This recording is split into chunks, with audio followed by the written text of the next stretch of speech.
Et bonjour à vous, amis auto-entrepreneurs. Cette semaine, on va discuter de la RC Pro et on va regarder dans quel cas elle est obligatoire ou pas en auto-entreprise. Donc, comme promis, suite à notre vidéo de la semaine dernière, on a eu plusieurs questions pour savoir si c'était obligatoire et quand. Donc on va regarder déjà à quoi ça sert et on va regarder pour quel type d'activité, quel type d'assurance sont obligatoires.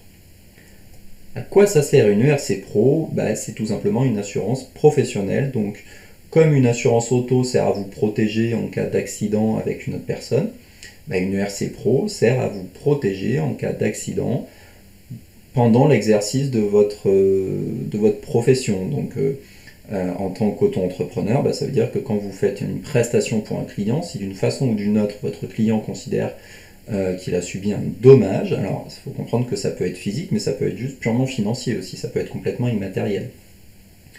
Et s'il considère que vous en êtes responsable, il peut très bien se retourner vers vous et exiger un dédommagement. Et dans ce genre de situation, évidemment, vous êtes content d'avoir une assurance qui peut prendre en charge ces frais, notamment si effectivement la responsabilité est avérée.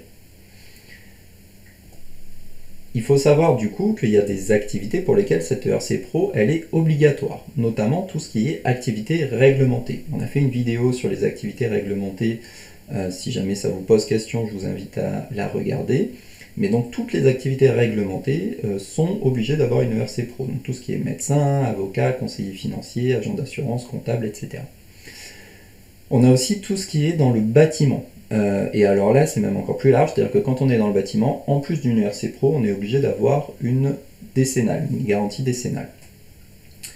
Alors évidemment, il y a tous ceux qui sont dans l'automobile, dans l'immobilier, les agences de voyage, tout ce qui est santé et bien-être, en fait, service à la personne au sens large, tout ce qui est transport de marchandises et de voyageurs, type VTC par exemple, et tout ce qui est organisation d'événements culturels, activités sportives, etc. Donc vous voyez que ça fait déjà une bonne liste d'activités encadrées, et de façon générale, je vous encourage vraiment, en fonction de votre activité, à bien vous renseigner et à poser la question pour savoir si la RC Pro est obligatoire ou non.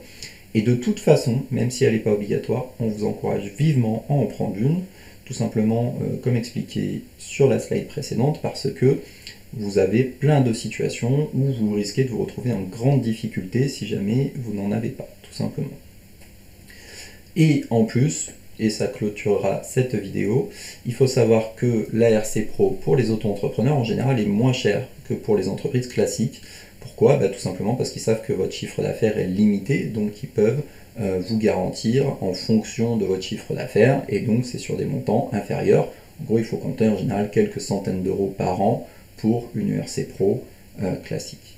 C'est ce que j'avais à vous dire cette semaine sur le sujet de la RC Pro. Si vous avez des questions ou des remarques, comme d'habitude, ça se passe en commentaire et sur les réseaux sociaux. Merci beaucoup et à très bientôt.